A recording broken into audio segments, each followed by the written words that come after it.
Detik-detik jaksa minta maaf ke HRS, ketahuan soal fakta bohong. Simak berita ini sampai selesai dan pastikan Anda terus bersama kami di kabar NKRI akurat dan terpercaya.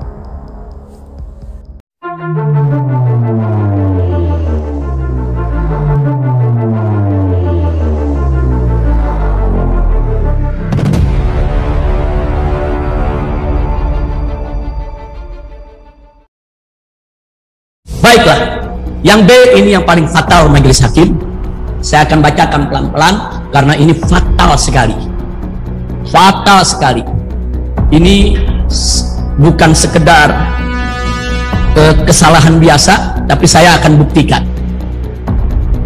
Jaksa penuntut umum di ruang sidang ini tatkala membacakan tuntutannya, dan sidang itu, sidang tuntutan diumumkan oleh ketua majelis hakim, terbuka untuk umum dan disiarkan secara streaming oleh streaming Pengadilan Negeri Jakarta Timur. Artinya tuntutan yang dibaca oleh jaksa penuntut umum disaksikan oleh khalayak ramai di seluruh Indonesia. Nah, yang ingin saya sampaikan adalah bahwa jaksa membaca tuntutannya halaman 322 dan 323. Dan apa yang dibaca tidak pernah diklarifikasi atau diperbaiki secara lisan supaya khalayak lima juga tahu kalau pernyataan itu salah. Dia hanya memberikan koreksi dengan paraf, dicoret, paraf, selesai. Lalu bagaimana dengan yang sudah diucapkan dan jutaan orang sudah dengar? Sampai saat ini masyarakat khalayak ramai mempertanyakan pertanyaan jaksa tersebut. Saya bacakan lengkapnya majelis hakim. Dalam tuntutan yang dibuat oleh jaksa penuntut umum halaman 322 dan 323 sebagai berikut. Beberapa contoh kasus penerapan pasal 160 KUHP antara lain, kata jaksa. A. Putusan Mahkamah Agung nomor 1120 K/P/2010. Berdasarkan putusan ini diketahui bahwa terdakwa Muhammad Rizik bin Sayyid Hussein Shihab alias Habib Muhammad Rizik Shihab terbukti telah dengan sengaja mengumpulkan karyawan di bagian bongkar muat barang sejumlah 30 orang untuk tidak bekerja dalam kurung mogok kerja di PT Mas Nagori Bandar Tinggi dengan alasan perusahaan tidak menerima keberadaan SPTI, yaitu Serikat Pekerja Transportasi Indonesia. Pimpinan terdakwa Muhammad Rizik bin Sayyid Hussein Shihab alias Habib Muhammad Rizik Shihab, karena PT Mas Indah mempunyai SPSI, yaitu Serikat Pekerja Seluruh Indonesia yang sah. Akibat hasutan terdakwa Muhammad Rizik bin Sayyid Hussein Shihab alias Habib Muhammad Rizik Shihab tersebut di atas, PT Mas Nagori telah dirugikan sebesar 300 juta rupiah. Dan para buruh yang dihasut oleh terdakwa Muhammad Rizik bin Sayyid Hussein Shihab alias Habib Muhammad Rizik Hussein Shihab tidak menerima gaji dari PT Mas Nagori. Kasus ini bergulir hingga kasasi. Hakim pada pengadilan negeri menyatakan terdakwa Muhammad Rizik bin Sayyid Hussein Shihab alias Habib Muhammad Rizik Shihab telah terbukti secara sah dan meyakinkan bersalah melakukan tindak pidana penghasutan, yang mana atas tindak pidana tersebut terdakwa Muhammad Rizik bin Sayyid Hussein Shihab alias Habib Muhammad Rizik Shihab dijatuhi pidana penjara selama 6 bulan. Hakim pada tingkat banding dan kasasi menguatkan putusan pengadilan negeri tersebut. Saya lanjutkan B. Belum sampai di situ. B. Putusan Mahkamah Agung nomor 426K/P/2011 atas nama Rizik bin Sayyid Hussein Shihab alias Habib Muhammad Rizik Shihab menghasut masyarakat untuk menghakimi sendiri korban dengan cara-cara sadis. Muhammad Rizik bin Sayyid Hussein Shihab alias Habib Muhammad Rizik Shihab memprovokasi warga-warga di depan umum di desanya untuk melakukan perbuatan yang melanggar hukum, yaitu menganiaya korban. Akhirnya hakim menyatakan Muhammad Rizik bin Sayyid Hussein Shihab alias Habib Muhammad Rizik Shihab terbukti secara sah dan meyakinkan bersalah melakukan tindak pidana menghasut. Hakim menjatuhkan pidana terhadap Muhammad Rizik bin Sayyid Hussein Shihab alias Habib Muhammad Rizik Shihab oleh karena itu dengan pidana penjara selama 4 tahun. Majelis hakim yang mulia, atas yang ada ditulis termaktub diketik oleh jaksa penuntut umum di dalam tuntutannya halaman 322, 323, cerita di atas adalah tidak benar, dan pencantuman nama Muhammad Rizik bin Sayyid Hussein Shihab alias Habib Muhammad Rizik Shihab dalam isi putusan Mahkamah RI di atas adalah satu kebohongan besar, dan itu merupakan fitnah keji. Karenanya saya adalah Muhammad Rizik bin Sayyid Hussein Shihab alias Habib Muhammad Rizik Shihab tidak pernah melakukan tindak pidana sebagaimana tersebut dalam dua putusan Mahkamah Agung yang dibacakan oleh jaksa penuntut umum di ruangan sidang ini yang disiarkan secara streaming seluruh Indonesia.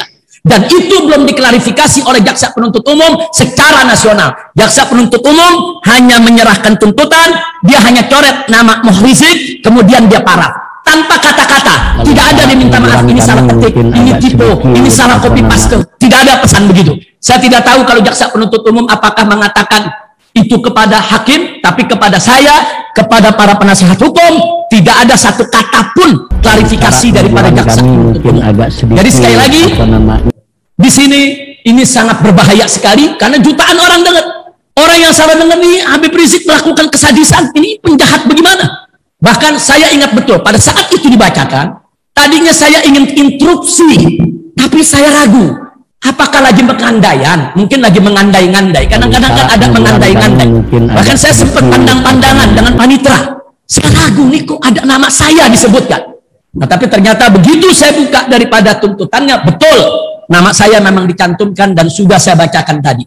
Baik, jika dalam kutipan dua putusan Mahkamah Agung Republik Indonesia di atas ada kesalahan penulis, mungkin akibat copy paste atau lainnya, sebagaimana jaksa penuntut umum berusaha memperbaikinya dengan mencoret dan memberi paraf dalam tuntutan yang diberikan ke terdakwa, tapi tanpa ada pemberitahuan lisan atau tulisan atas perbaikan tersebut, yaitu kepada saya maupun penasehat hukum. Dan tidak juga dilakukan pengumuman lisan di dalam ruang sidang agar mereka yang terlanjur mendengar bacaan jaksa penuntut umum di luar sana melalui siaran streaming juga bisa mengetahui kesalahan dan perbaikannya.